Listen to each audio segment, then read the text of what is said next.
Last week started verse 3. We'll read the verse again. उत्साह निश्चया धैर्य तत्तत् कर्म प्रवर्तनात् संग त्यागात् सतो वृत्तेः सटिभिर भक्ति प्रसिद्ध्यति. So the 6 aspects which increases the bhakti been mentioned here.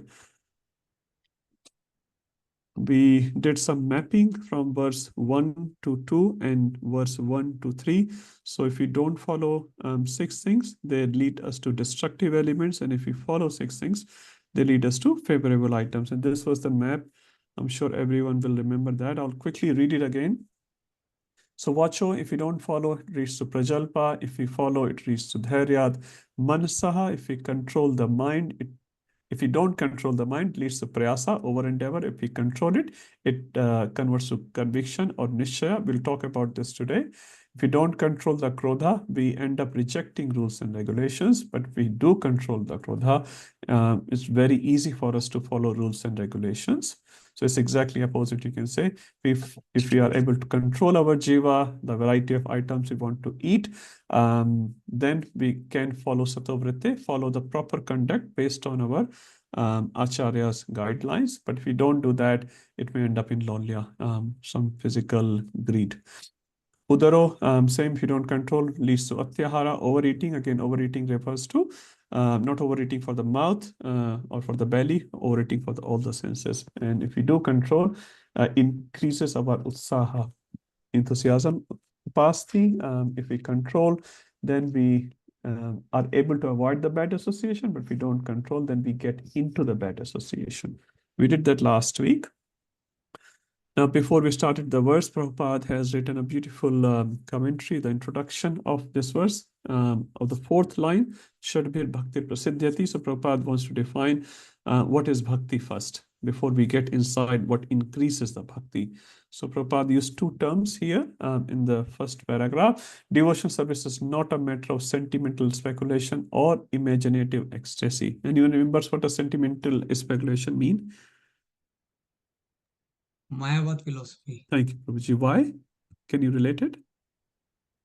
Because then people will start saying that God is this, God is that. They don't have a specific definition. And secondly, with the service to the God, they can actually speculate whichever way that they want to. Yeah. Whereas there is a definition of the God, the form, and everything about the God. And the same way, there is a specification about the service to the Lord, how a person should serve the Lord, worship the Lord. So if we don't follow that, then we're actually doing everything that is in our own mundane way, Yes, which is not the correct way. Yeah, and Prabhupada said in many purports in many lectures, says dry speculation won't help. Dry speculation means, as per your intelligence, you're speculating about God. But as Prabhuji said, no, everything about the God is given. Prabhupada said, we know the name of the God, we know the address of the God, we know the brother of the God, we know the father, mother of the God, we know what God likes, we know what God doesn't like. So everything is defined about the God. We just need to know from the proper authority. So there's no need for dry speculation or in sentimental speculation. The second term is imaginative ecstasy. Anyone else can explain that? We discussed last week. Is Sahajya, Prabhuji? Thank you, Prabhuji. Can you expand on that term? That is correct. When you are try to follow the scripture, but not follow that correct way, you do your own way, then it's called Sahajya, an easy way. You can say following prematurely advanced stages of bhakti. So someone pretends that I'm very advanced. I'm like a gopi, I'm like this acharya, but actually I am not. Like just by wearing dress, as Amok Lila Prabhu says, anyone for the males can become in 500 rupees a devotee, a gopa. Or for Mataji's, Prabhuji said, for 2000 rupees, you can become a gopi. Huh? The bhakti is not that cheap, just by changing the dress. And we also discussed about some Prabhupada followers started going to some Babajis in Vrindavan sometime. They're acting like a mayur, like a peacock sometime. They're acting like a lady. So this is all prematurely trying to jump up from our position. Prabhupada said for us, we just have to follow our sadhana and your sarupa will be revealed by, anyone remembers that? Your sarupa, everyone has a sarupa, that's for sure. Someone may be a gopi, someone may be a gopa, someone can be a bird or a peacock, whoever. But your sarupa will be revealed by Your spiritual master your spiritual master at the right time. at the right. We don't have to jump up in through the ladder and say, okay, I have realized my Swarupa and I am X, Y, and Z in the spiritual world. So let's start acting on a bodily platform. It will never work. It will never work. Just by you making noise like a Mayur, you don't become Mayur in the Krishna Leela. That Krishna will define, your spiritual master will define when you are mature enough to understand. Anyone remembers an example from Chaitanya Charitamrita about this? So Narottam Das Thakur have written a bhajan. In the last line of that bhajan, I'm just trying to remember the first line. Mosama patit Prabhu na pai beara. Shri Krishna Chaitanya Prabhu, Daya Karo More. So that's a bhajan which we all sing, especially on Ekadashis. We sing the last line, say, Ramachandra Sangha Mange Narottama Dasa. So in that bhajan, I'm sure everyone will know the story. Ramchandra Kaviraj here refers to a very scholarly person. He could realize his Swarupa, he could go up in the spiritual world while leaving his body in the material world. Raghunath Das Goswami could also do the same thing. One instance we hear in Chaitanya Charitamrita, Raghunath Das Goswami was one time very, very sick. Now Raghunath Das Goswami's rule was he will only take one time a leaf full of buttermilk. And the leaf should be taken from a tree which was in the courtyard of Srimati Radharani, not on Chandravali. So Chandravali has an area in Vrindavan, Radharani has an area in Vrindavan. So in the grooves of Radharani's forest, there's a specific tree. Raghunath Das Goswami will take one leaf a day and leaf full of buttermilk he will drink every day. That's all. That was his breakfast, dinner, lunch, everything. One time he got very, very sick. He didn't come out of his bhajan kutir for a few days. So some devotees got concerned. They went inside and he was very sick. They called a Kaviraj, a Vaidya, a doctor, and doctor checked his pulse. That time people did not believe in so much of X-rays and radiology. All the modern machines were not there. They will just check the nubs, the pulse of the patient, and they will know what the problem is. They were so intelligent doctors. Not that the today's doctors are not intelligent, but they need quite a lot of help to understand. Those time people, the science were very advanced actually. And you know what doctor said for Raghunath Das Goswami? He has a stomach problem because he overate. And people started laughing at this doctor. Raghunath Das Goswami overate?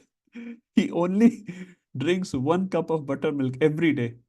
Nothing else. And that also in a small leaf. Because Chandravali groups had a tree which the leaves were bigger.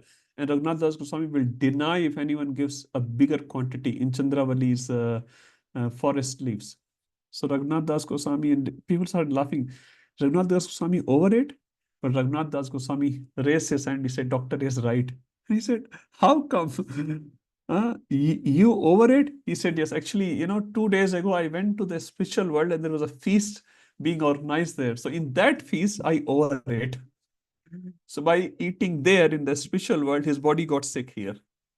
And we see many instances. Rupa Goswami also has experience of that.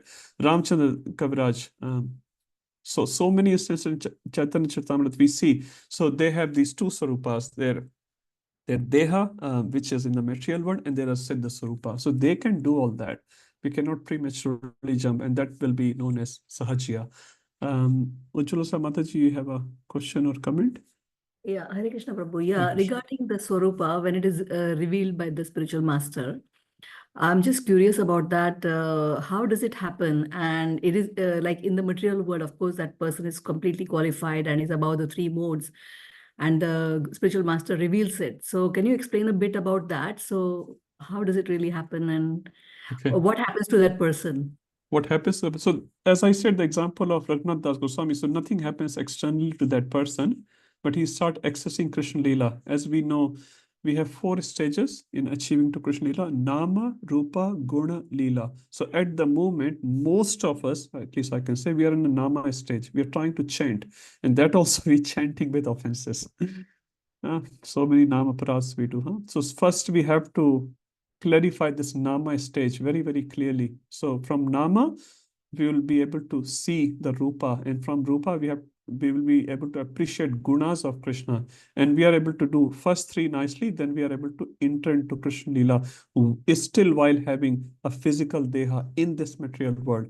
And Rupa Goswami called those people are Jivan Mukta. Jivan Mukta means you don't have to leave the body to go there. You don't have to leave the body. You can be in the body, like Prabhupada. He said, I can talk to Krishna as good as I'm talking to you. And Prabhupada said, you can also do the same thing. One time, one disciple of Prabhupada was reading this verses of 12 Mahajans, Swayambhu, Narda, Shambhu, Kumara, Kapilo, Manu.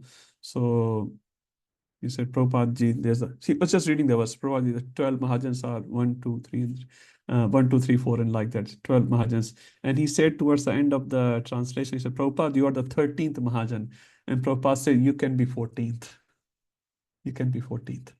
So Prabhupada basically is saying, Prabhupada expected all of us to become Mahajan, means great souls, great souls. And he said, you can also talk to Krishna face to face. We're not talking about leaving the body and going there.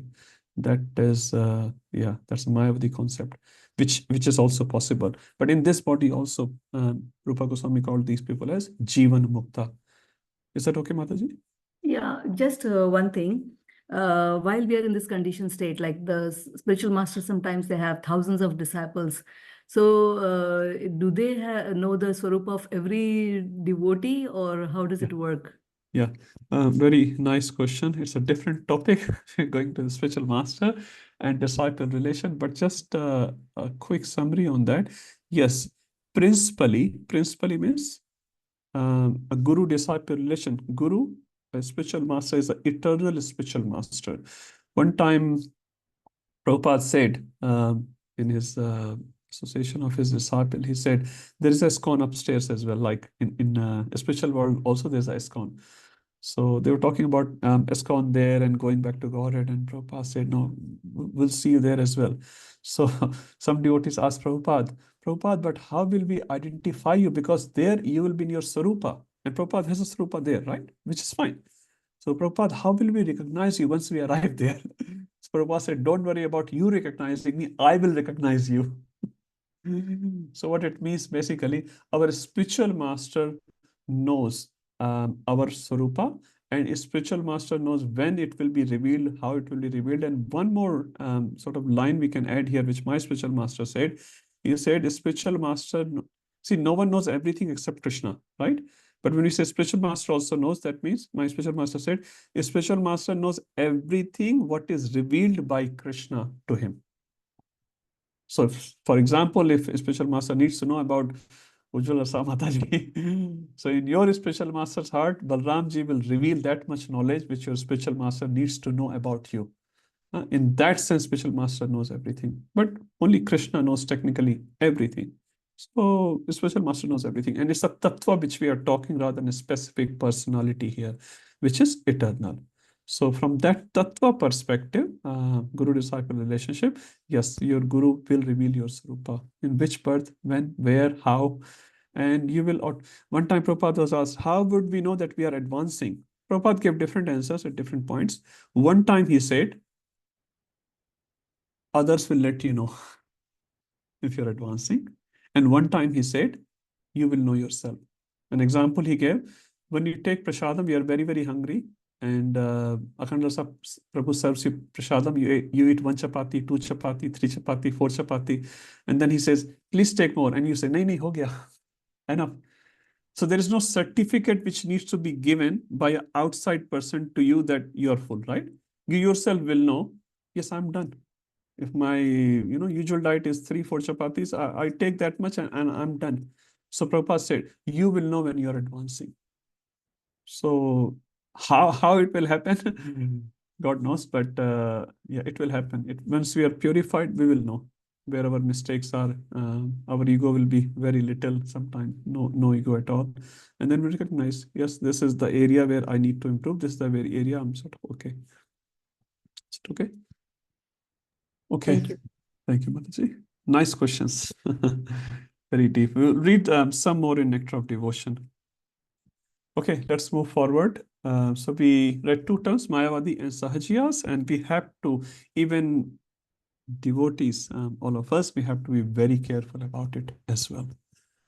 Okay, now, then we read the real definition of bhakti by Rupa Goswami. I'll not reread it. And one thing which Prabhupada mentioned in his purport, bhakti is about cultivation, about doing something. Bhakti is not a passive activity. Bhakti is a very interactive activity. And then Prabhupada gave the example of Anushilanam. Anushilanam is cultivation. And Prabhupada said love means sacrifice. Unless you are sacrificing love, the word love itself has not much meaning. And we gave a simple example of a mother and the baby. Mother can keep saying, I love you, my baby, but doesn't do anything for the baby. So that doesn't help the baby much. So love means sacrifice. And we gave the examples of gopis, how much sacrifice they did for Krishna. Now, in one sense, we can say, once we achieve something out of that sacrifice, a sense of achievement or some sort of pleasure, then sacrificing is very, very easy. Example can be given. Krishna was dancing with the gopis in Ras Leela.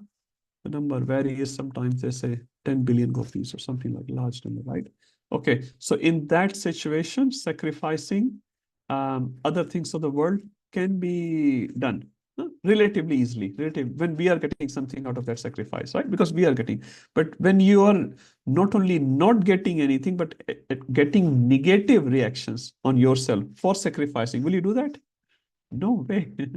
When I get some glory, you do a service where you get a lot of glory. Yes, Prabhuji, I'm ready for the service. And no one fights in the kitchen for washing pots. Have you ever seen any arguments happening? Rarely. But any services where you are at the front face of the crowd, where the popularity comes, people are ready. Even if they are not ready internally, they're still ready to do that seva. So we should be very, very careful. Here we see the example of gopis in the second example, which is sort of negates the first one. So first one, okay, you are dancing with Krishna. Okay, I can do sacrifice. But here they're going to go to hell, but they still sacrifice for Krishna. And Narad Muni says, don't you know you'll go to hell? He said, of course we know. Of course we know. So the gopis are fully aware of the reactions which will come after giving their lotus touch to Krishna. But they are completely satisfied. We also give the example of Srimati Radharani standing on the Govardhan on a very, very hot day. She got blisters. But she said, if I move, Krishna's pleasure will be interrupted, which I didn't want to. So the sacrifice has to be for the pleasure of the Lord, not for the pleasure of ourselves, which we many times do, but it is for our pleasure. And this is where bhakti has to move from us, from ourselves, from our egocentric to Krishna-centric. If Krishna is pleased, everything is fine. Sridhar Maharaj said, if my services bring me glories throughout the whole world, everyone is clapping on me, but Krishna doesn't like it. I don't want that glory. But if everyone is spitting on me, but Krishna likes it, I'll take that spit. How many of us can do that practically? Not sure, but such a high level. So Krishna is the focus of our life. We say very, very easily and casually many times, Krishna should be the center of our life. Is it really the case? We have to just contemplate. Most of the time, we are the center of our life. Sometimes we remember Krishna. One time, Prabhupada's disciple said to Prabhupada, Prabhupada, sometime I fall in Maya. Prabhupada said, you're always in Maya. Sometimes you become Krishna conscious. Sometimes you become Krishna conscious. Prabhupada also said, many of my disciples will not go back to Godhead. They will go to Swargloka. Prabhupada said that, because they still have a lot of unfulfilled desires. So becoming a pure devotee is not so easy as we just casually use this word. I'm a senior devotee. Really. It's a big word. It's a very, very, very big word. And that's why we're reading scriptures of Prahlad Maharaj, Dhruv Maharaj, gopis, the wives of Yogic Brahmanas. It's a big word. It doesn't come so casually. So that eventually all these Bhakti Shastri, Bhakti Vaibhav is just to lead, change our heart. Okay, and we also gave one more example, a contemporary example of King Solomon, mother sacrificing for the child, and mother said, okay, this lady can keep the child. I don't need to have my child. And king said, this child belongs to you, because love means sacrifice. So we should always use this word with this meaning. not I love you till the time you satisfy my ego. And when you don't satisfy my ego, bye-bye.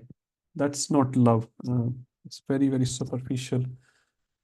Prahlad Maharaj also gives the definition of bhakti as Navadha bhakti, and Prabhupada mentions all the Navadha bhakti, and Prabhupada said, except one, everything is an active service to Krishna. What is that one which is passive service to Krishna? Anyone remembers out of this list? 9 are on the screen. Hearing. Smaranam. Smaranam, Did I say hearing? Yeah, Smaranam. yes. Like internally. If I said hearing, I'm correcting myself. Smaranam, which is internal remembrance of the Lord, which is again the result of your hearing and doing kirtan. When you glorify Krishna, you hear about Krishna, then you remember about Krishna. So third one, remembering the Lord in your mind. That's the only, except that everything is a active service to Krishna. Yes, Akanda Prabhu. Hare Krishna, Prabhu. Hare Krishna. Just one question. I got a doubt that hearing also requires attention and focus. Yes. So how But- can it be passive actually? No, it's an activity. So I said the Smaranam, except Smaranam, everything is an activity. Smaranam is happening in your Oh, mind. okay. You're working in your kitchen, you're still thinking about Krishna or thinking about cricket match, whatever.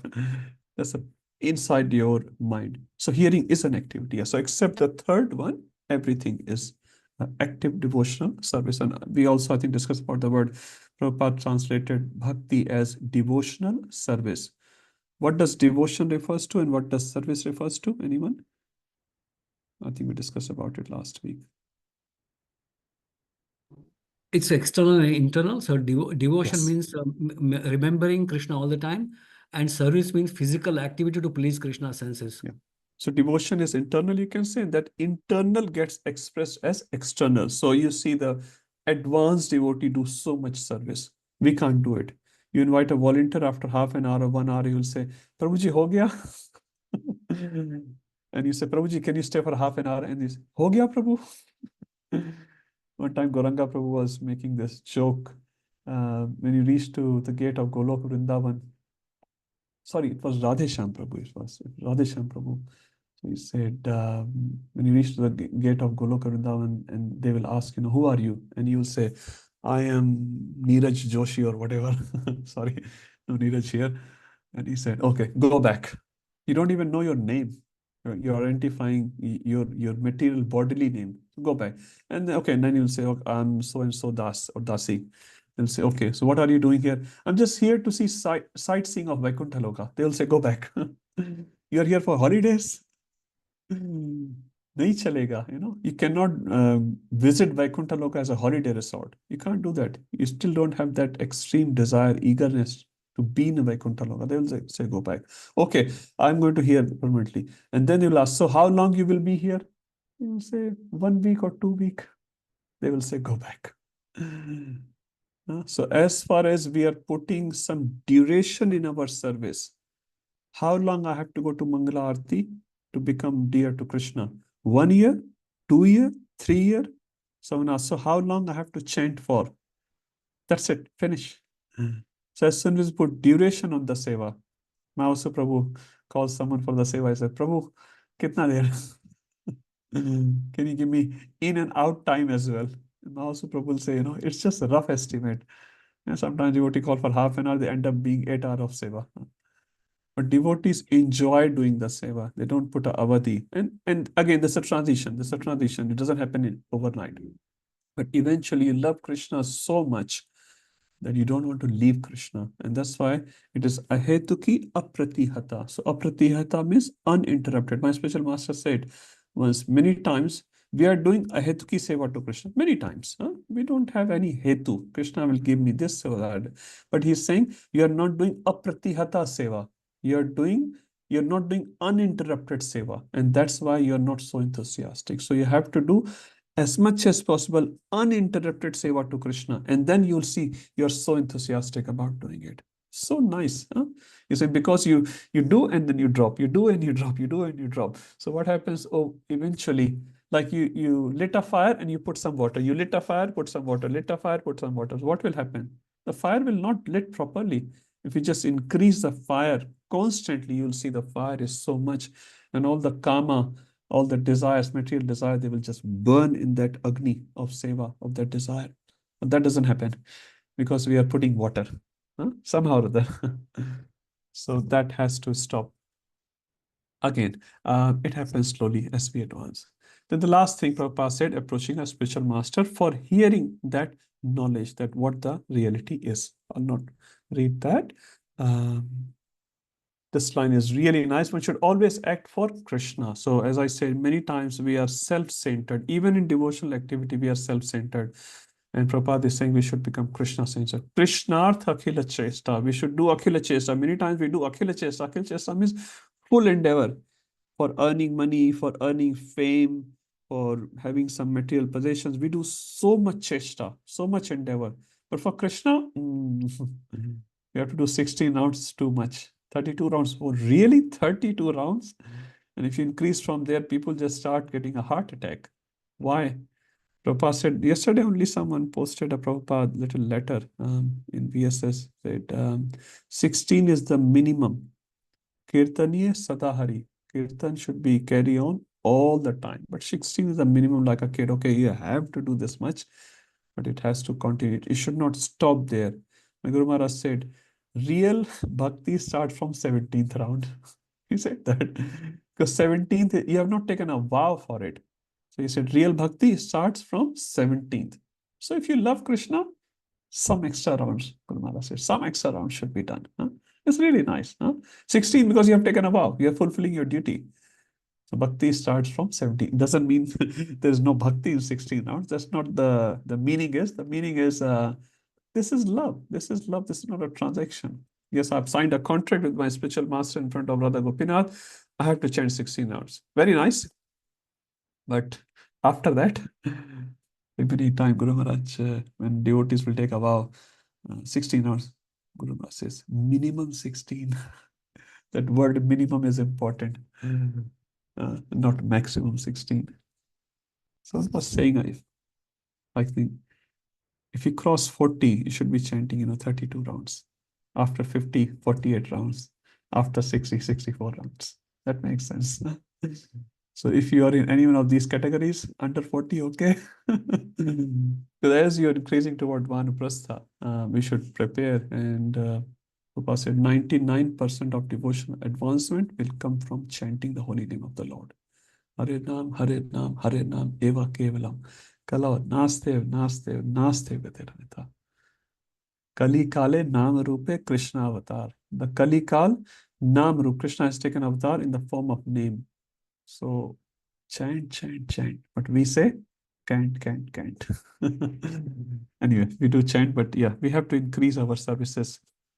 Okay, let's move forward. We discuss about this sort of little summary of the first section before we get inside the 6 elements of this particular verse.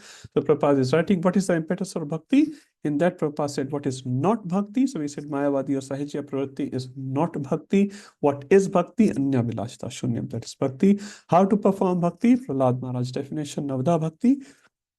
And that has to be performed under a bona fide spiritual master, under his guidance. Why do you perform bhakti? This is a 6 characteristics of bhakti from nectar of devotion. 3 are given here: rare, blissful, and liberating. That's why you should perform bhakti. Who can perform? Any sincere person. You don't have to have a particular background to be able to perform bhakti. Anyone, Prabhupada said in his famous Hare Krishna Mahamantra purport, even a dog can participate. Even a dog can participate. What to speak of humans?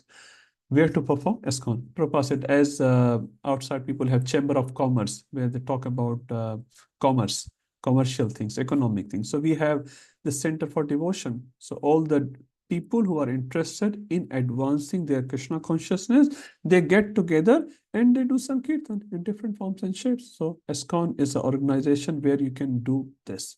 It's a very organized place where you can do advance in your bhakti very easily and sincerely. Okay, now let's get inside this verse. So what are the 6 elements we're going to talk about on the screen? Utsaha, enthusiasm, nishayad, determination. Now Prabhupada translated nishay as confidence. We'll talk about that. Dharya, so in first line, you see three aspects. Let's take three examples of these three aspects, because Prabhupada quoted these verse as well as the first line of this verse quite often in his lectures and his purport. So we'll take three examples. The first example is of a road or a journey. So when you're journeying from place A to place B, suppose you're going from Sydney to Melbourne. So what are the three things you need? First thing, you need to have a reason to go to Melbourne, for example, or to India, whatever, right? So if you're not enthusiastic about going to Melbourne, will you ever go to Melbourne? No. First, you have to have a reason which gives you enthusiasm. You're going for holidays, you're going to see Jagannath Snan Yatra or Rath Yatra, or whatever the reason can be. So enthusiasm. So first thing is you have to have utsaha to do that activity. Once you have the utsaha, then what you have to know, Nishchay. Nishchay means you should be determined and confident. Suppose you're driving from here to Melbourne. So the second thing would be you're confident the Hume Highway will take you up to the Melbourne, isn't it? You're confident on the science when it says, 867 kilometers. You believe it. Suppose you don't believe on that. What will happen? No. Maybe I'm going on the wrong route. Let me turn around towards the north, towards the Brisbane. So you'll not end up in Melbourne. So first you have to have Utsaha, then Nishcha, and confidence in those roads, in the road rules, in that path. That yes, I will reach to Melbourne if I keep following this path. Utsaha, Nishcha, and Dhairya. So suppose a normal person will take around 10 hours to drive from here to Melbourne. So you have to have Dhairya. Can you drive a car at the speed of 40 kilometers an hour and expect to reach Melbourne in 1 hour? Not in your car. Not in your car, right? So you have to have all the three elements in you. Now, let's divide these elements. If you have all three, Prabhupada said, Utsaha plus Nishchaya plus Dhairya, you are in pure goodness. You are in pure goodness. Many times we have Utsaha, lot of Utsaha, but we have no Nishchaya and no Dhairya. Utsaha means passion. You see sometimes kids, 11, 12-year-old kid, they want to show off. Especially boys are trying to show off to girls, impress girls. Lot of Utsaha, no Nishchaya, no Dhairya. Prabhupada called that as an ignorance. So if you're just showing about passion to others, to impress others, that actually is in ignorance. Now you have Utsaha plus Nishchaya, but no Dhairya. That is called goodness. So you have Nishcha, you have Utsaha, you have Nishcha. Yes, you're determined. But you don't have Dhairya. I've been chanting for 20 years. I haven't seen Krishna as yet. So what is 20 years? 20 zillions and trillions of life we have been here. So 20 lifetimes is not much. It's not much. So we can break it down to different components and we can define where we are at. But the ideal situation, Prabhupada said, is Utsaha plus Nishchaya plus Dhairya. And Prabhupada gave the example of a wife trying to get a children. So Prabhupada said, as soon as a girl gets married, she can expect a child. But first she has to have Utsaha. Yes, she wants a child. Have Nishchaya. If I surrendered myself to my husband, I serve him nicely, then I can get, and she has to have Dhairya. When she has all three, then the child will come in due course of time. Prabhupada gave this example. Another example, what gives of medication. We have some doctor here. So if doctor gives you medication, you have to have Utsaha. Yes, I need to take this medication 3 times a day, 5 days in a row, for example. So I had to have Utsaha, Nishchaya, again, confidence in the doctor. Yes, this doctor is my well-wisher. By taking his advice appropriately, I will get rid of my disease. And Dhairya for 5 days or 11 days or whatever the call is. Unless we follow this doctor's advice correctly, our disease will not go. Finally, one Puranic example, which we all know, the sparrow story and the Garuda story. I'm sure everyone knows. I'll just quickly say. So there was a sparrow. She has some eggs which she left in the nest, and she went outside to search for some grains or something. When she came back, the eggs were not in the nest. The nest was next to the sea, and she thought sea must have taken my eggs because there was some water there. So she was very, very angry because she loved her eggs, and she was telling the sea, requesting the sea to please give my eggs back. But the huge ocean, why the huge ocean is going to listen to this bird? So obviously, huge ocean did not respond. So this little sparrow, this little bird, took a vow that I am going to dry this ocean. That little sparrow said, I'm going to dry up this ocean. Wow, what a vow. And she started working on it. And what apparatus she had? She didn't have a big crane or something. The only apparatus she has is her little beak. So her size herself is very, very small. And in that little bird size, she has a very small beak. She was taking some water from the ocean and she will fly to another place and she'll pour the water down. She'll come back to the ocean. She was doing this for many, many months. Eventually, Garuda came to know about it. There is a bird who has taken a vow to dry up the ocean. Garuda became very compassionate on the little sister, a sparrow bird, and Garuda came to this bird. So what's happening? So this little sparrow explained the whole story. So Garuda came in front of the ocean and he said, Ocean, return the eggs back now. And when Garuda demanded like that, now Garuda is not a person who will just speak. He can do many, many things. He is the carrier of Lord Vishnu, a lot of power. When he flips his wings, the sound of Samveda comes out. It's very powerful, very, very powerful. So the ocean returned the eggs of this little bird. So what's the lesson coming out of this whole thing? If you have utsaha, this chidiya, this bird has utsaha, nishchaya, I'm going to do it, and dharyat. She was not done after 2 days of effort. She did that effort for so long. Now, this story has a deeper meaning as well. Who's this bird? It says Jiva is the bird. So we are all this little sparrow. And we have thrown our eggs, or eggs have been stolen. Or you can say we have thrown, or eggs have been stolen by Maya, by this external samsara. So samsara have stolen the seeds of our bhakti. Now, our chanting Hare Krishna, doing some devotional service can be a very, very minimal efforts, very, very minimal efforts. We cannot dry up the ocean. We cannot fight Maya. It's not possible for a jiva like us. But when the spiritual master comes, who is the spiritual master in the story? Garuda is the spiritual master. When a spiritual master comes on our side, looks at our effort, our tiny, tiny, tiny efforts.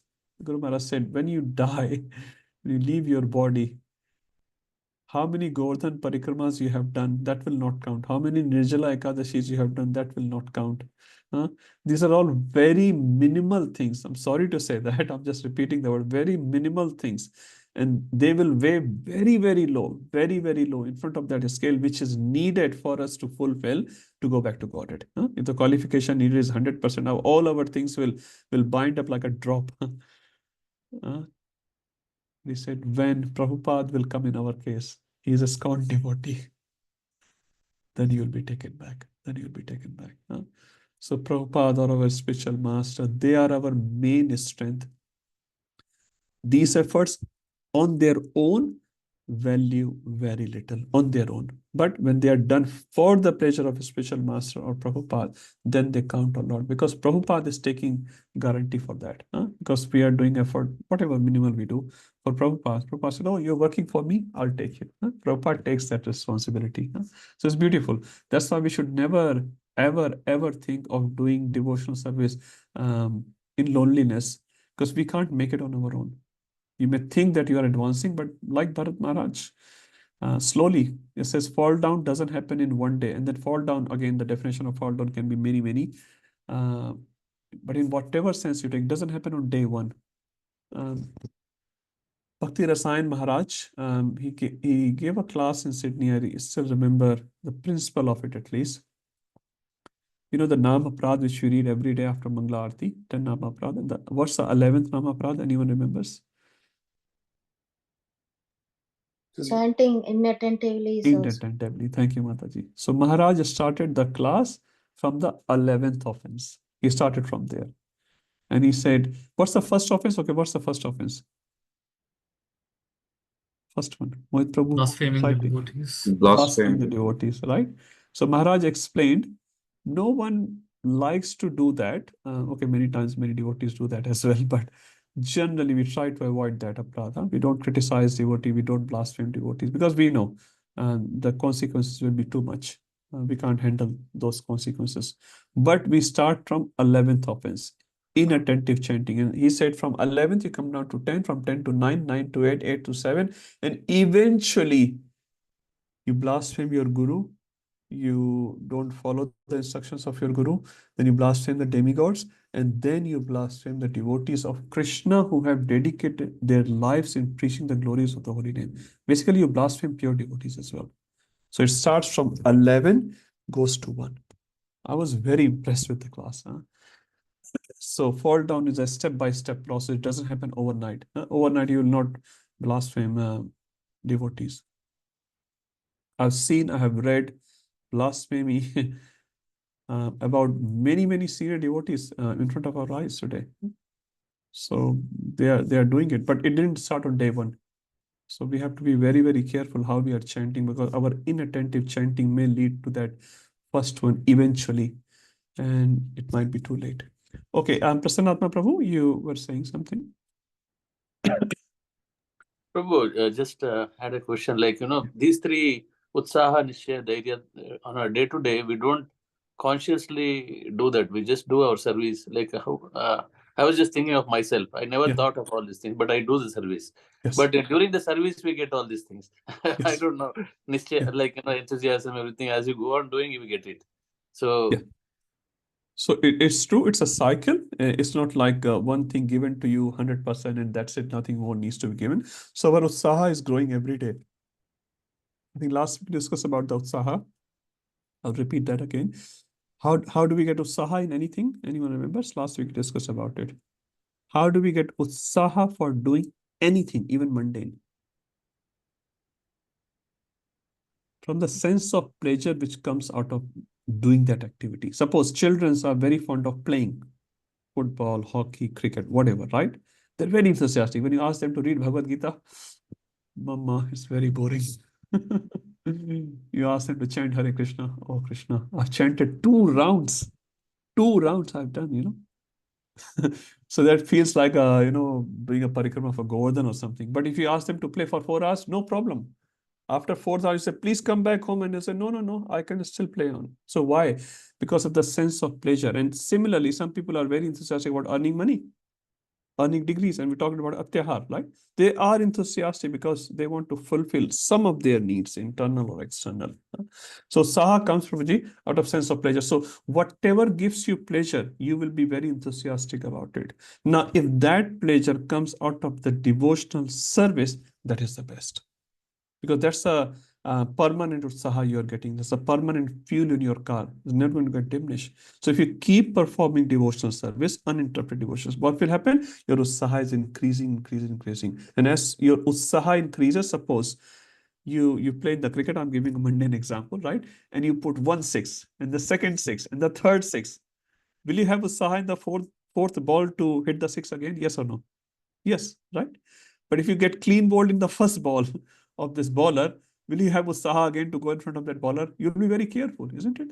Yeah. So when we are hitting these balls thrown by Maya, our Saha increases and then we become Nishchaya. Actually, Bhakti is working. Initially, when my friend called me, for example, not that someone was drinking alcohol, for example, and their friend used to call, come, are aao na, just ek pack. They will go. But now after becoming devotees, they can call, no problem. They will not go. They will not come for a movie, come for this and that. No, I have my seva to do. So Nishchaya comes from Utsaha. But if you're not enthusiastic about this, you'll definitely go back. And then if you're reading Shastra, Radheshyam Prabhu said in one class, I'm just trying to recollect the exact words. He said, study, S-T-U-D-Y, study makes you study, S-T-E-A-D-Y. Study of Shastra basically makes you study. So if you study Shastra and perform the devotional service, you'll be very steady, S-T-E-A-D-Y, in your devotional life. So that's how we have to perform. And then we come Dharivan as well. Many devotees had to practice so much. So I've just started my devotional service 20 years ago. So what? What should I expect? One disciple of Prabhupada I heard in a lecture was saying and expecting that I've started chanting Hare Krishna. In 6 months, I'll be able to see Krishna. And after 6 months, he went to Prabhupada. He said, Prabhupada, I've been chanting for 6 months. I haven't seen Krishna as yet. And Prabhupada said, please go back, keep chanting. He said, and then later on, he was sort of recollecting on his own situation. He was saying, I really expected that I will be able to see Krishna in 6 months. The whole world become Krishna consciousness in the next 6 months. Devotees were so enthusiastic. And that's why the number of sale of books, Prabhupada books, I mean, in 70s, no one can ever match that, because Prabhupada followers that time, disciples and followers were so enthusiastic. They had full confidence. Krishna is just going to come and appear in front of us. One of the Prabhupada disciples said, we had so much faith in Krishna and we tested our faith to the highest extent. If I'm not wrong, it was Shyamsundar Prabhu. We tested our faith in Krishna to the highest extent. He said, one time we didn't have rent to pay for the temple. We had no rent to pay. And we were completely cool. And he said, last day when the notice came, we still don't have the money. We went onto the road, and he's saying that honestly. He said, money, the notes, dollar notes were flying. And when we collected all those flying dollars, it was exactly as much as to pay the rent. And he said, we tested our faith in Krishna to the highest extent.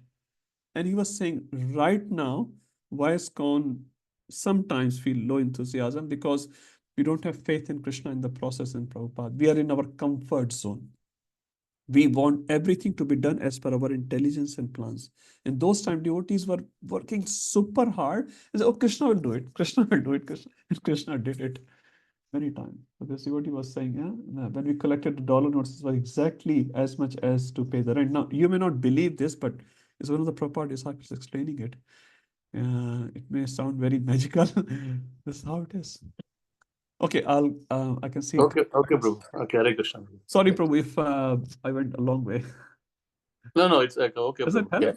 Yeah, it help, Prabhu. Yeah. Okay. Shubham Prabhuji.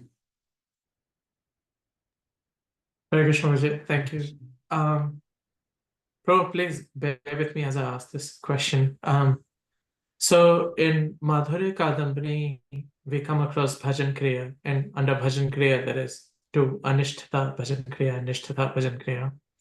Under Anishtata Bhajan Kriya, there is Utsamahi, Ghanatarala, Utsamahi, 6 enthusiasm, stages. but it is short-lived enthusiasm. Yes. And Ghanatarala, again, it is endeavoring but irresolute endeavoring. Yeah. Sometimes too much, Then after the sometimes too 6 little. stages, Yeah. sorry. Yes, Prabhuji. Then after the 6 stages, one gets to Nishtha Bhajan Kriya, where one is then perfect in performing Bhajan Kriya, but there's no shortcut. In this verse, is it one of the following three? Is it is it Anishtata Bhajan Kriya?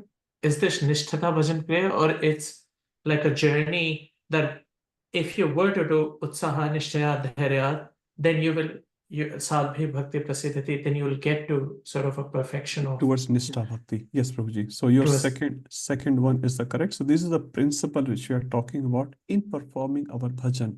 So whatever you're doing, for example, you're doing little service for your spiritual master. Your spiritual master may say, Shivam Prabhu, can you bring the water from Ganges every morning at 7 o'clock? For example, it's a little service. You can say, Prabhu, I'm so intelligent, so scholarly. You know, when Jiva Goswami arrived in Vrindavan, he was very, very young, very scholarly that time. What was the first service given to Jiva Goswami? Anyone knows? To bring water from Yamuna, to bathe the deities of Radha Damodar. That was the first service given to Jiva Goswami. He was so scholarly, but he never said, my dear uncle, Rupa and Sanatan, you have to give service as per my status, you know. Kuch dekh ke dena chahiye, huh? Who I am and what service you are giving. Jiva Goswami started doing the seva with full utsaha, nishchaya and dhairya. He never said, how long I have to do this seva for? 1 week chalega?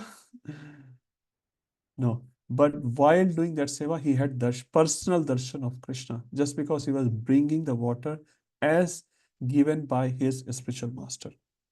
So the point here, which I'm trying to make sure, Prabhuji, these are the principles which we have to follow in our day-to-day practices of whatever devotional service we are doing.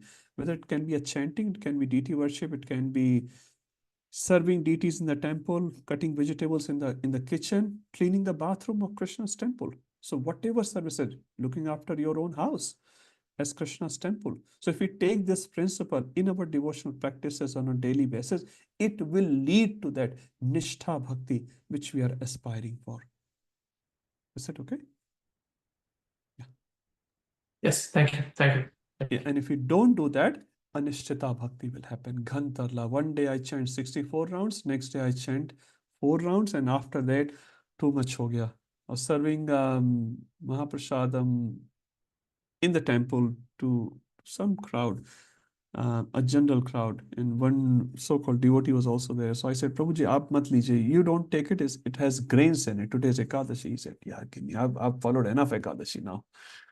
I've done. If Krishna lena hai to le lenge. He literally said that.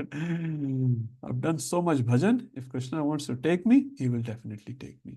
But give me this puri now. Okay, I gave him your desire. So what can I say?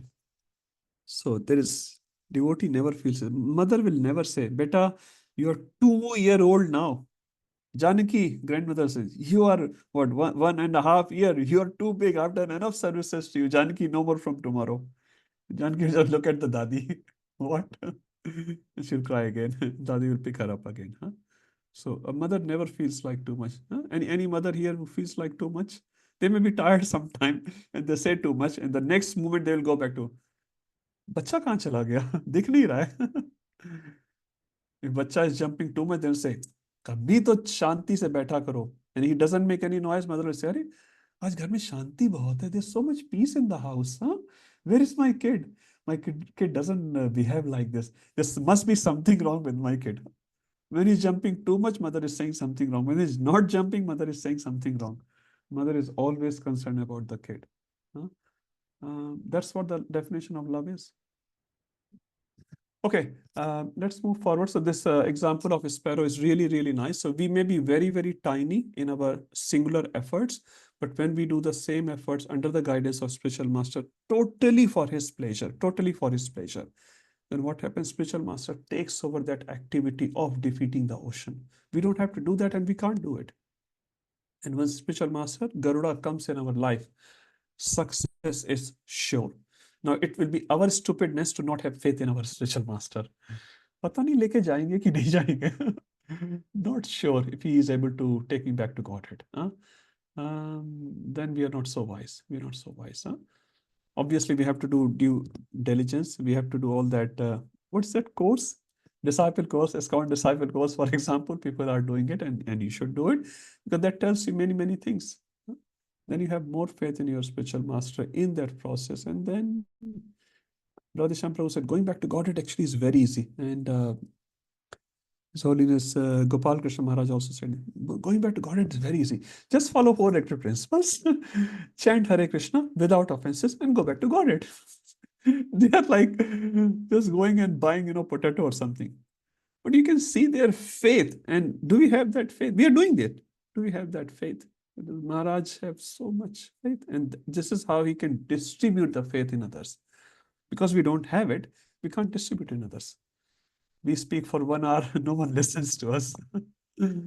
They speak one line far 10,000 kilometers away, and people get so inspired. I heard recently, if I'm not wrong, in Kenya, a group of people, one example, there can be many more. 50 people was aspiring for Maharaj. Maharaj went to Kenya and gave initiation to 50 disciples, and 50 people straight away, one hit.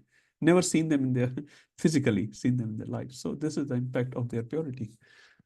Okay, let's move forward. But these 3 principles are very, very important. And if we are just showing one of them, for example, that can be passion or ignorance.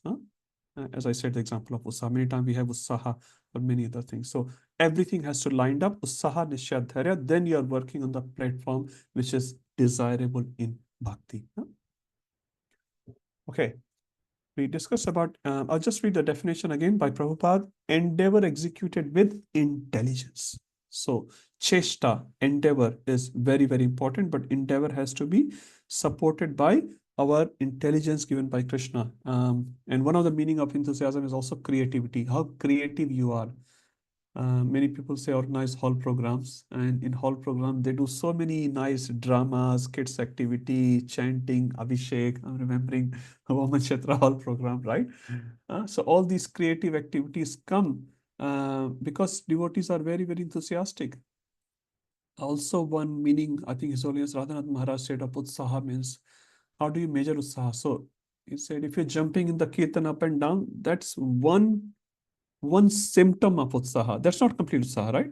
One devotee may be chanting Hare Krishna, just standing nicely in a corner. So you cannot say, oh, this guy is jumping too much, so he has lots of Utsaha. This guy standing in the corner doesn't have Utsaha. Can we say like that? Now, physical jumping, and we should dance as the best of your bodily capacity. But a physical jumping is one aspect of Utsaha. But Maharaj said, His Holiness Radhanath Maharaj, commitment to your seva will show your enthusiasm. When you start chanting Hare Krishna, 1 day, 2 day, 3 day, 4 day, 5 day, fine. If you keep chanting for 3 decades without even one interruption, no matter what, that shows you're enthusiastic. Second aspect of enthusiasm is creativity, how creative you are. Some people are so good preacher. Speaking someone who's organizing His Grace Lal Govind Prabhu's trip, and they are having so many ideas now how to bring more and more people in front of this devotee so that they can also become devotee. They could have just organized simple programs for Lal Govind Prabhu or any devotees for that sense, but they're thinking, putting so much effort for that 7-day Bhagavad Katha. And if you don't know, he is coming from 24th of July to 30th of July, doing a 7-day Bhagavad Katha in Castle Hill. Everyone should attend as much as possible. It's very, very nice. And there's so many other devotees also coming, so please go in every program wherever possible. So Utsaha, multiple meanings and levels of Utsaha. We gave 2 examples of Utsaha from Prahlad Maharaj. His situations were completely unfavorable, not little unfavorable, completely unfavorable. But his Utsaha for preaching did not diminish even one inch, they say. He was still preaching. He was not angry with his father. He was not angry with other ministers. He was not angry with his guru. He was continuing, but our enthusiasm goes down. Sometimes we say temple is too far. Sometimes we say our Bhakti Vriksha leader is not intelligent enough, or some people are doing politics against me. There's so many excuses we give. My neighbor is not good. My family is not good. This, that. Vasudev was practicing his Krishna consciousness in jail for 11 years. And he was able to invite Krishna in the jail. He didn't go to any temple. He didn't have any mala. He didn't have any Bhakti Vriksha classes, no Bhagavatam classes, no Mangala Arti. But he practiced his Krishna consciousness so much. So if you're making any excuse, Keshav Maharaj recently, I think a year ago actually now, he made a 3 series of classes, and I'm sure you would have heard it. No excuses, part 1, no excuses, part 2, no excuses, part 3. Akhand Rasa Prabhu is smiling. He must have heard this lecture 50 times. Big fan of Keshav Maharaj. So no excuses. No, we cannot change the situation. Definitely we cannot change the situation, but our enthusiasm to practice bhakti should be sustained. And if we are able to do that, external situation doesn't matter. Radhanath Maharaj said, our form of seva will change. Form of seva means, our body may be sick today and we cannot go to do a physical seva in the temple, for example. That's possible. We can't change it. But our enthusiasm to perform, our service attitude should not change. Services can change. When we were young, we will do too many things. Janmashtami comes, Asim Prabhu is not here. Deva Mataji is here, We will do so much planning and this and that, days and night. So much things we'll do. Now I'm old at least. So not so much physical things are happening, but still we do something. So, but Utsaha, service will change. Service attitude should not change. So Prahlad, you can see example. Second example, anyone remembers, which we discussed last week? No one remembers. Prabhu, Srila Prabhupada. Thank you, Kanika Mataji. Thank you. So, Srila Prabhupada, so many difficulties, not one or two, severe difficulties. We cannot even imagine what Prabhupada performed lively. But Prabhupada just kept going. Even at the age of 75, he was jumping, literally jumping in the kirtan. So much enthusiastic he was about serving Krishna. And as soon as he established ISKCON, he was very clear about. He said, "I'm an old man. I can leave any day." He was not like, my life will be extended because I'm serving Krishna. No, he said, "I'm an old man. I can leave any day." And he started training his disciples so fast, so fast. Disciples were not eligible. They were disciples were not able to take so many things, but Prabhupada was giving them super training day and night. They said when Prabhupada organized his first Vyas Puja in America, I'm talking about, after establishing ISKCON, he had the festival of Janmashtami, and the next day Prabhupada organized his own Vyas Puja. Now you can imagine that, huh? He had to organize his own Vyas Puja festival and tell his disciples what to do and what not to do. They made so many blunders, Prabhupada cancelled the program, and the following day he organized another program for his Vyas Puja, just so that he can show them how to respect a spiritual master. So he was not worried about his respect, obviously not. But he had to show his disciples what to do and what not to do, because serving spiritual master was such a big thing. And they wouldn't get it. So Prabhupada had to do all that from the scratch. Okay, now we are starting today's class. Sundar Gopal Prabhu, we are only 1 hour introduction. I'm just looking at the watch. Actually, I should have looked at the watch earlier. Nishchaya. Now, Nishchaya generally means determination, which is definitely the meaning. But in this translation, Prabhupada translated Nishchaya as confidence. Very beautifully, he is explaining the concept. I'll just read a few lines of Prabhupada first, and then we get inside. So he's saying, endeavoring with confidence. What was the definition of Utsaha as per Prabhupada? We just read it a few minutes ago. Endeavoring with execution for with intelligence. intelligence. And here's saying endeavoring with confidence. If you don't have confidence in the path of bhakti, in the path of in your spiritual master, you will never achieve the end result. And saying to practice with great faith and conviction that bhakti is the only path.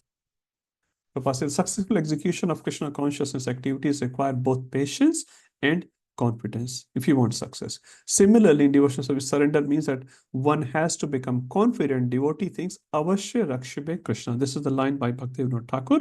Avashya Rakshibe means in every situation, Krishna will protect me. A devotee has that faith. And that's why devotee is Abhaya. Abhay means he's fearless. Fearless does not mean, oh, I can jump from 10-story building and I will not die or something. That's not called Abhay. Abhay means he has faith in Krishna. Whatever happens in my life, it's under the guidance of Krishna. Krishna knows about it. So why I have to be fearful about anything? Now this quality is seen as most in which ashrama? We read in Bhagavad Gita. Anyone remembers? 16th chapter. First quality. Abhayam Sattva Sanshuddhir. This belongs to which ashrama? Sannyas ashrama.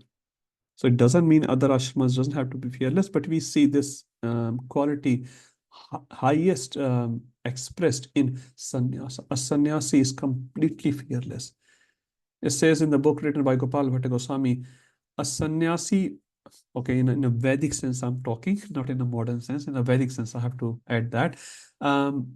He will get up in whichever direction, he'll just have to walk to that direction. He's so much fearless. He doesn't have a plan that, I will do this, I'll do that. Now in the modern sense, obviously, the society has changed and sannyasis has to do planning, but again, for the propagation of Krishna consciousness, not for their personal endeavor. So sannyasi is completely fearless in every single situation. There's one story in one Purana. A sannyasi was walking from a jungle and a few dogs started barking towards that sannyasi. Sannyasi was like still trying to be calm and cool. When the dogs started coming close to that sannyasi was scared. And he started shouting, Narayan, Narayan, please help, please help. And Narayan in the Vaikuntha Loka was looking at the sannyasi. Lakshmi Devi is looking, and Narayan is about to go. And when he was about to go, sannyasi in the Prithvi Loka, he took a brick and he threw towards the dog, and dog ran away. So Lakshmi Devi was looking at Narayan. Narayan, you're not going? And he said, first I was going to go because a sadhu was in trouble. But then I saw 2 dogs were fighting, so I didn't go. 2 dogs were fighting means the sadhu didn't have full faith in Krishna that Krishna will come and protect me. He protected himself. Now, it doesn't have to be blindly followed by all of us in this situation. Hare Krishna. So it doesn't mean we have to just follow this example blindly and then tomorrow we'll say, okay, whatever happens is on Krishna. No, Krishna has given intelligence. My spiritual master said, when you're crossing the road, you look left and right. You look left, and we do as well. So it doesn't mean you become blind, but the principle should be appreciated. Principle should be appreciated. Example of newly married girl, we already discussed that. Engagement in the devotional service of the Lord is the life and soul of the living entity. It is the desired goal and supreme perfection of human life. One has to become confident about this, and one also has to be confident that all activities other than devotional service, such as mental speculation, fruitive work, or mystic endeavor, will never yield any enduring benefit. So Prabhupada is very emphatically saying that we have to have full confidence in the path of bhakti. You should not think, oh, these bhaktas are very sentimental. Some jnanis say, and I've heard in lectures, not heard them live as yet, they say bhakti is for neophytes and jnana is for advanced devotees. Huh? You heard that?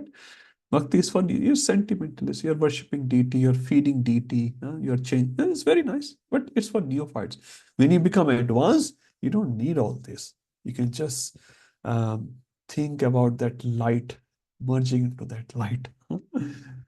So we have read many verses in Bhagavad Gita as well, which refutes these sort of arguments very, very clearly, very, very clearly. Bhakti is the highest. And Bhagavad Gita very clearly and systematically establishes that path of bhakti is the highest path.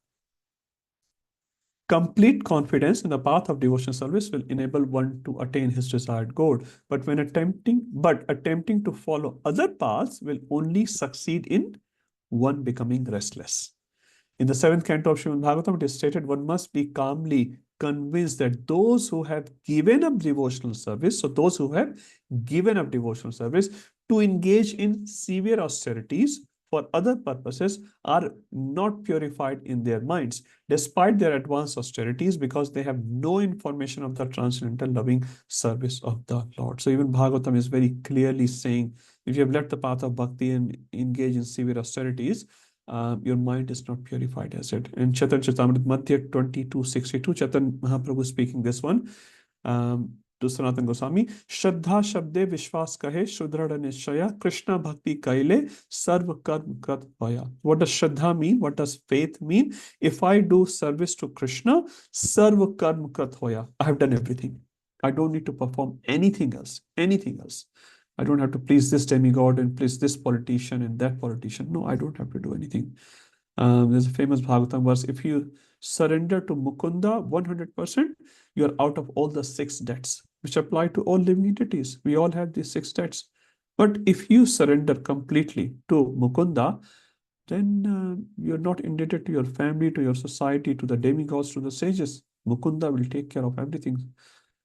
Aham tvam sarva papebhyo mokshishyami ma suchaha.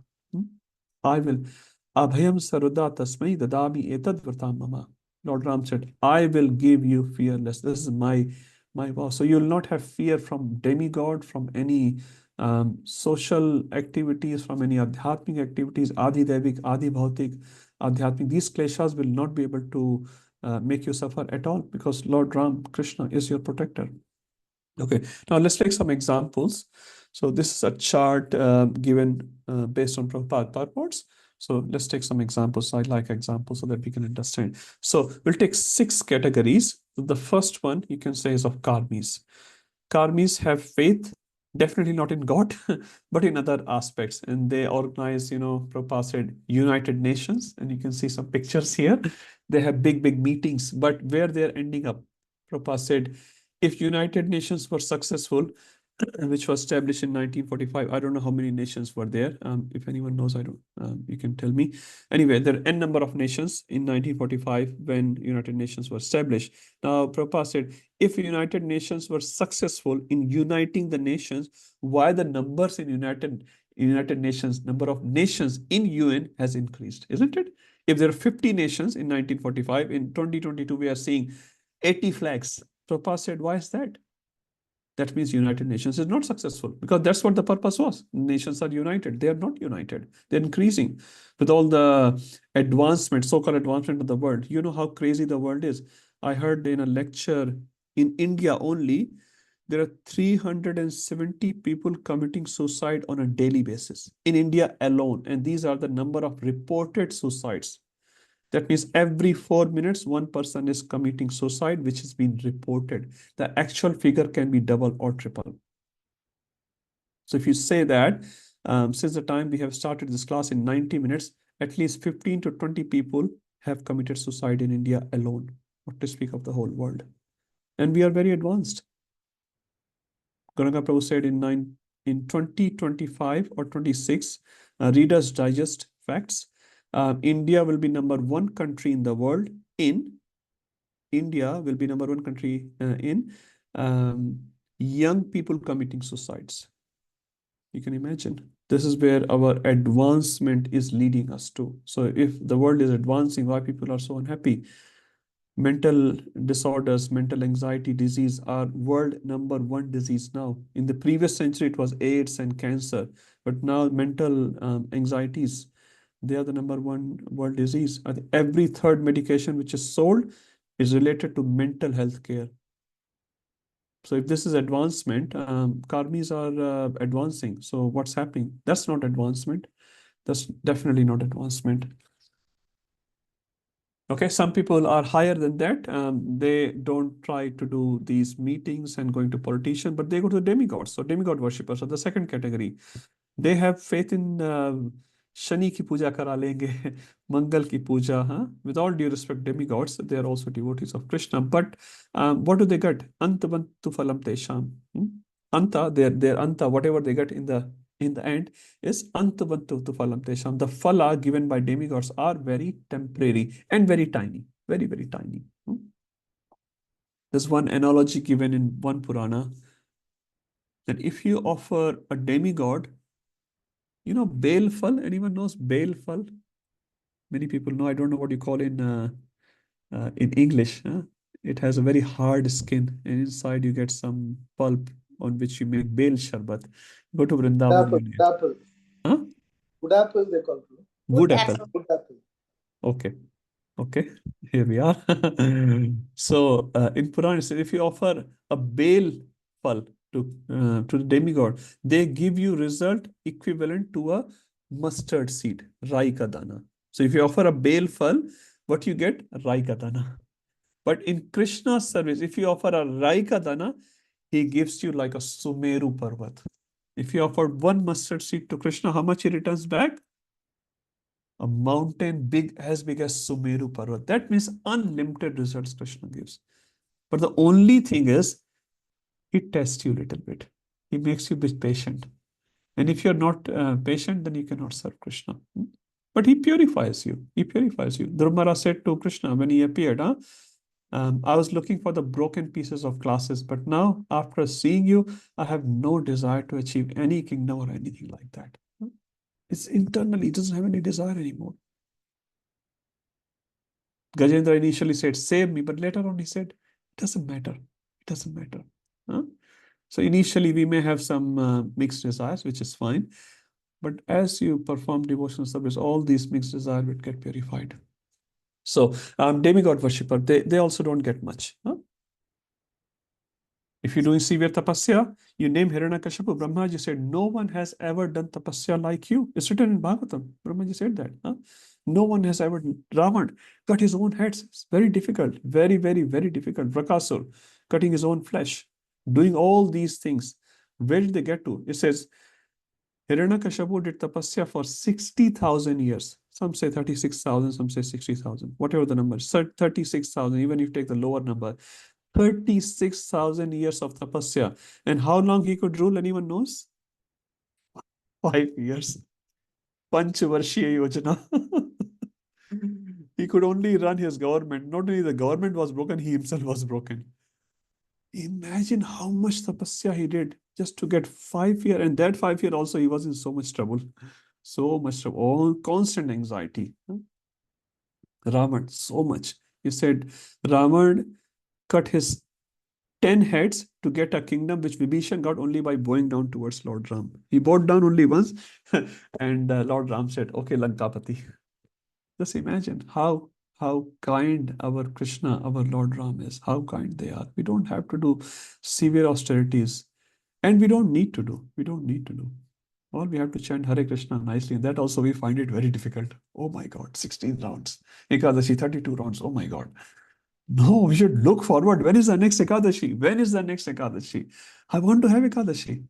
I want to have Janmashtami. I have to have Ram Navami. It's in my benefit. For my swarth, for my selfish reason, I should look forward. Madhav Tithi Bhakti Janani. Bhaktivinoda Thakur writes, Madhav Tithi, Ekadashi Tithi, or Tithis like that. Bhakti Jani. Madhav Tithi also refers to Janmashtami, Ram Navami, and all that. Bhakti Jani, they're the mother of devotion. They're the mother of devotion. We should not be fearful of them. Should be enthusiastic about it. Huh? Why we are fearful? Because we think, aaj kuch kam khana padega. Today we have to eat less. Huh? We've been eating. Every day we are eating. Anyway, so this category also doesn't work. Let's look at this category. Gyanis, Sukadev Goswami, 4 Kumaras. Initially, they were Gyanis, isn't it? Now, eventually, obviously, they became devotees, but they were not satisfied. They became devotees. And the last category is of yogis. Durvasa Muni is a yogi. So whether it's a karmi, whether it's a demigod worshipper, whether it's a tapasvi, yogi, or jnani, no other path gives you as permanent benefit as bhakti. Bhakti is the only one which gives you permanent benefit. Everything comes and goes. Huh? No one is fully. Sukadev Goswami, such a high quality person, he was also not fully satisfied. And as soon as he heard 2 verses of Srimad Bhagavatam, he got attracted to Krishna and he became devotee. 4 Kumaras, they smelled the tulsi leaf, the smell of tulsi coming from the lotus feet of Krishna, they became devotees. Huh? So, Bhakti, Durvasa Muni, we all know the story. He eventually became a devotee. Kanika Mataji. Just one point from Chaitanya Charitamrita while Mataji is unmuting herself.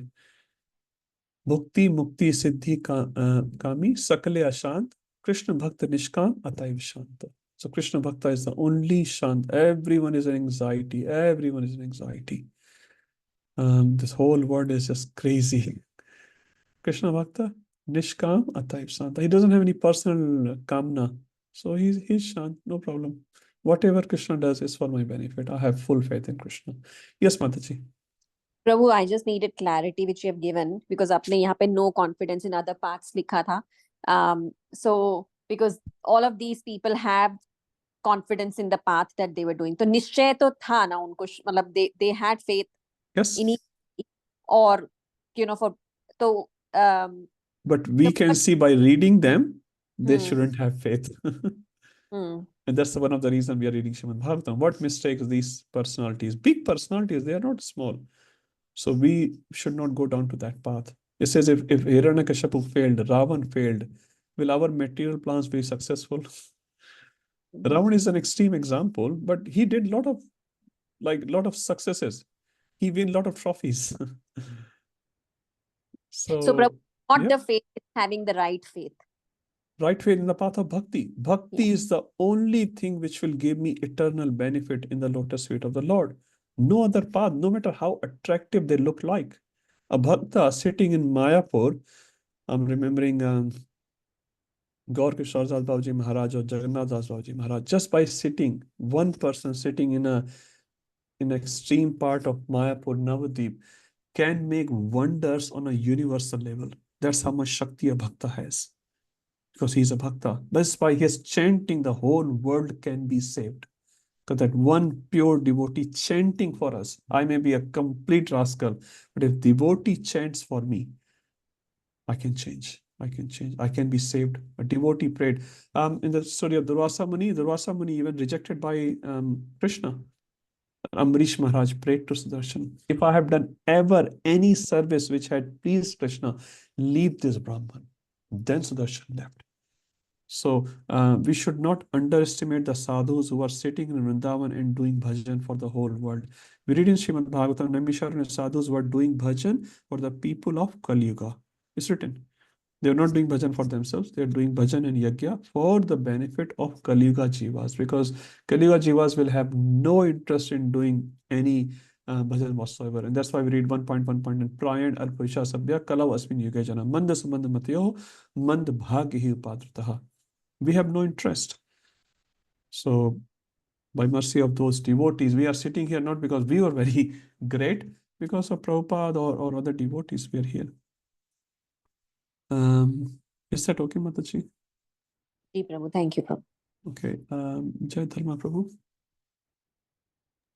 Hare Krishna Prabhu. Hare Just Krishna. on the same topic, Prabhu, like Saptarishis, they are like, they are the bhaktas, they are the yogis, they are the gnanis, as far as I know. Like, say Vasistha or for that matter, Gautama.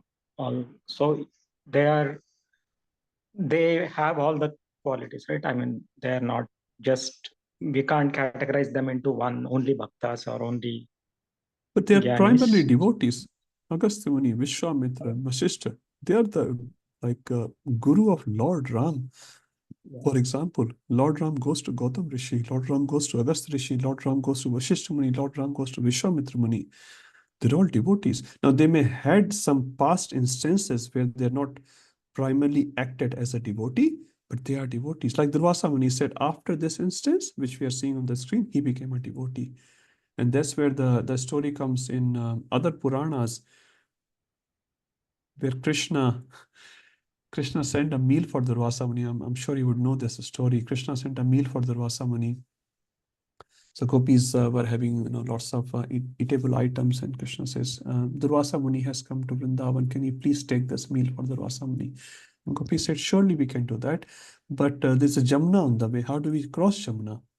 And he said, tell Jamuna that if Durvasa Muni doesn't eat, I can't remember the exact words, doesn't eat much, then please give us the way. So gopis followed the instruction of Krishna, and they said to Jamuna Devi, Durvasa Muni doesn't eat so much, please give us the way. Jamuna Devi gave the way. Gopis crossed the river. When they arrived on the other side, they offered all the preparations, wonderful preparations to Durvasa Muni, Chappan Bhog. Durvasa Muni ate everything. And he said, Are, I thought Durvasa Muni, the name Durvasa is, one meaning of Durvasa is Durvas. So one who resides on doob grass. Very little, very, very little. So Durvasa Muni ate everything. The gopis were like, okay, they didn't say anything. They said to Durvasa Muni, how do we cross the Jamuna back? So they said, if Krishna is a brahmachari, please give us the way. I was completely bewildered. Anyway, Durvasa Muni, you can't say much to Durvasa Muni. So they came to Jamuna Devi and said, Durvasa Muni had said, if Krishna is a brahmachari, please give us the way. They crossed the river again. And they went on the other side thinking, neither Krishna is brahmachari, not Durvasa Muni eats less. Another meaning of Durvasa is Durvas. Dur means difficult, Vas means to reside. One who is very difficult to reside with. Can you live with Durvasa Muni? Can't imagine. Kunti Maharani did that. Radharani did that. Shakuntala couldn't handle. So Durvasa Muni, very difficult to live with. Anyway, so these are all very deep topics, very, very deep topics. So we can't really just see on the face value and define it based on certain situations. If that helps, Dharma Prabhu. You're saying you cannot categorize it, but I'm saying yes, you can. I mean, I mean to say they possess all the, I mean, they for gyanis, their universal service, yes. Yeah. Because they have a service to perform in this universe. So for that, tools are given to them, and that's fine. Okay.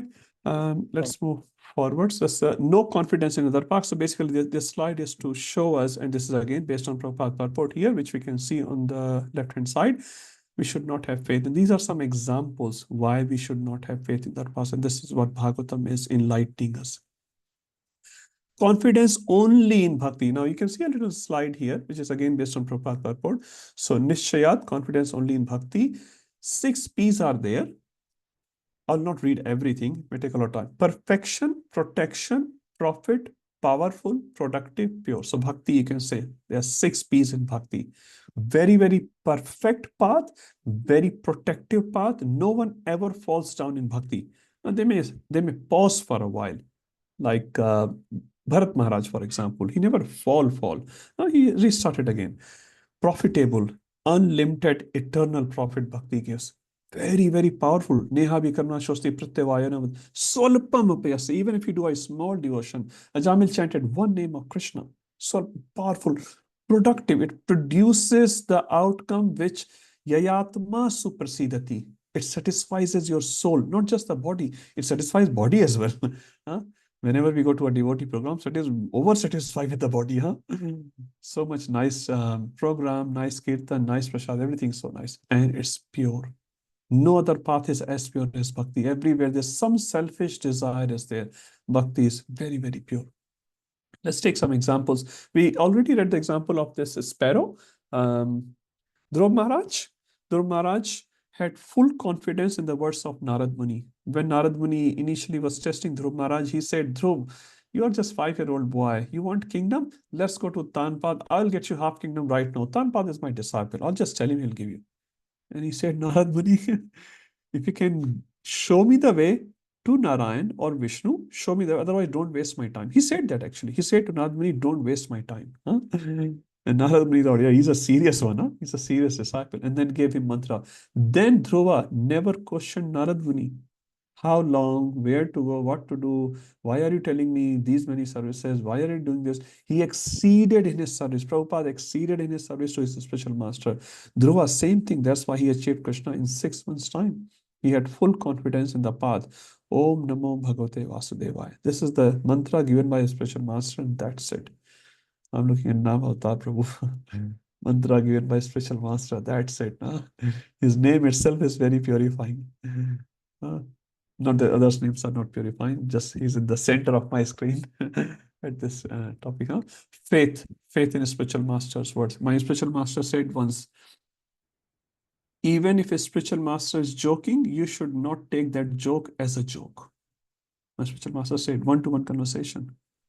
Even if he's joking, you may feel like he's just joking and laughing. You should not take that as a joke. You should try to interpret those. He himself is saying it. I'm like, wow. Huh? Because whatever Prabhupada said, whoever follows 4 related principles, take cold water shower for 12 years, whatever he speaks will be truth. Prabhupada said that. Now, I don't know how many of you are doing. First one is okay, the second one. I know only one person who's been doing it, Uddhav Kirti Prabhu. He's in Sydney these days. He takes cold water shower in December, January in India at 2 o'clock. And he says, this is nothing. People take bath in Jamuna at 2 o'clock. I take bath in the bathroom at 2 o'clock. So, my God. And for us, taking bath in hot water is also difficult. So, bhakti is not easy. It's not so easy. Although it's very easy, but it's not so cheap. Prabhupada said it's very easy, but it's not cheap. Third example, you know the story of Aghasur, everyone knows that. All the boys had full confidence. When the boys were entering to the mouth of Aghasur, some boys said, what if he is a snake? Because they were like telling the features like a snake. And the other said, even if he is a snake, which he was, even if he's a snake, Krishna is there. Wo to hai na piche. Krishna is there. So much confidence they had in Krishna, so much confidence in Krishna. Just imagine how much confidence we have in Radha Gopinath. We are always trying to tolte hain, huh? Har cheez we are trying to think from our intellect first. Aisa kare, waisa kare. Should I do this? Should I do that? Should I do this? Should I do that? Huh? We hardly put Gopinath in the center. Last example, I really like this example. Haridas Thakur. I'll read this quote from Chaitanya Charitamrita. Khanda khanda haile deha yaya yadi prana tabu ami vadane na chhati harinam. Even if you do 1,000 pieces of my body, na chhadi Harinam, or not going to quit chanting Hare Krishna Mahamantra. Just imagine, if someone even looks at us with the fierce eyes and shows us some weapon or something, we'll be like, thank you so much. Me, devotee? No, no, no. I never go to temple. Sir, you have wrongly identified me as a devotee. So very beautiful. Even if my body is cut into pieces and I lose my life, I will never give up chanting the Lord's holy name. Oh Krishna, please be merciful upon these persons. Kindly excuse them for their offense of torturing me. So this is called Nishchay, faith. Dhairyat. Reading Prabhupada's 3 definitions. One should not be impatient in discharging devotional service. That's the real meaning of dhairya. Should take instructions from the spiritual master and execute them with patience. If a spiritual master has given a seva, whether it's a very small, so-called a small seva or a big seva, execute them with patience. I will become devotee, and it may take more than 6 months. That's fine. Third, depending on the mercy of Guru and Krishna, very, very important. We many times forget this. Our Guru and Krishna is with us, and with their mercy, I can do many things which is out of even my imagination. There's a pangum langhayate grim. Pangum means a lame person. Langhayate grim. Yat karpatam aham bande. Shri Guru Dinataranam. So that Guru Kripa se, we can do so much which we cannot even imagine. So we should consider that Guru Kripa. Prabhupada says, be patient, that medicine will work, as we discussed earlier. Devotees remain serious about his practice. This counteracts over-talking or prajalpa. So if we are dhairya, then our prajalpa tendency will go. So, or you can do other way. If you're doing a lot of prajalpa, if you feel like you're doing a lot of prajalpa, what you should do, become dhairya. Oh, that's okay. Shant. You can put 3 filters as well, which we discussed. For the practitioner of devotional service, dhairya, patience is extremely necessary. Those who possesses the quality of dhairya are called dhira. So that's the definition of dhira Prabhupada gives. Due to lack of this quality, man becomes restless, which is true, which we see all the time, especially in this day and age. Everyone is so restless. I think Keshav Maharaj was saying in one class, our attention span has become, if I'm not wrong, 8 seconds. 8 seconds. So 20 seconds early, now it's 8 seconds. So we can only attend to one clip for 8 seconds, and then our mind will say, oh, next clip. That's why we have these shorts these days. In the YouTube, we have shorts like 1 minute, 2 minutes, and sometimes they also become very long. Our attention span is just completely gone. Due to lack of this quality, man become lesser. Those who are impatient cannot do any work. But the quality of dhairya, practitioner controls first himself and then the whole world. What we try to do, Bhakti Rasayan Maharaj said, other way. We try to teach dhairya everyone, and then we hardly imbibe this quality in our own character. So we should do other way. We should try from our journey first. In the first verse of Sri Uddeshamrita, Vacha Vegam Mansa Krodh Vegam Jihva Vegam Udropastha Vegam Etan Vegan Yo Vishahet Dhiraha. A dhira will possess these qualities of a Madhyamadikari.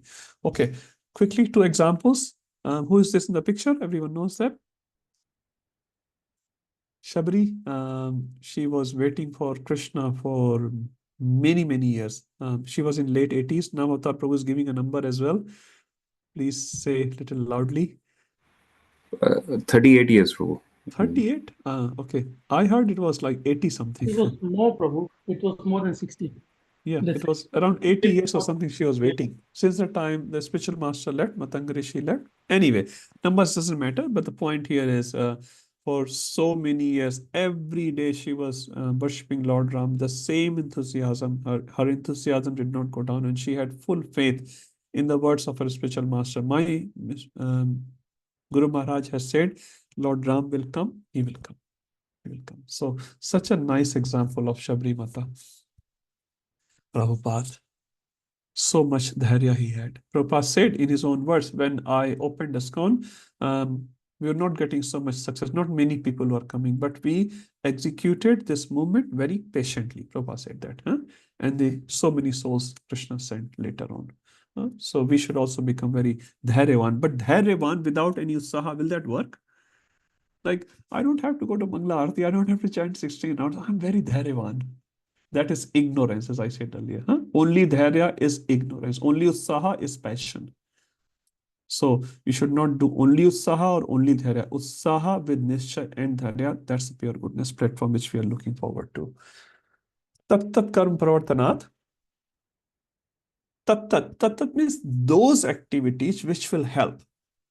I'm reading Prabhupada words here. Various activities favorable for devotional service, observing vidhi and nisheda according to scripture, following the angas of bhakti, indifferent to the process of jnana, karma, material life. This counteracts tendency to reject rules, niyamagraha, which we read that in the mapping size.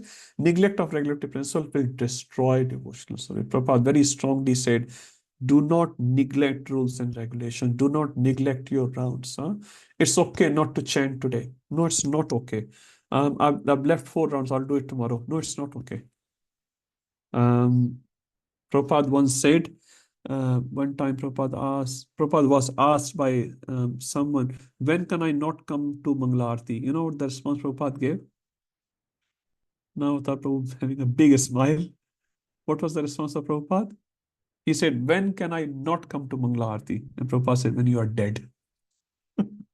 He said that when you are dead. One time a devotee was extremely sick. Prabhupada said, you still come to Mangla Arati with your blanket.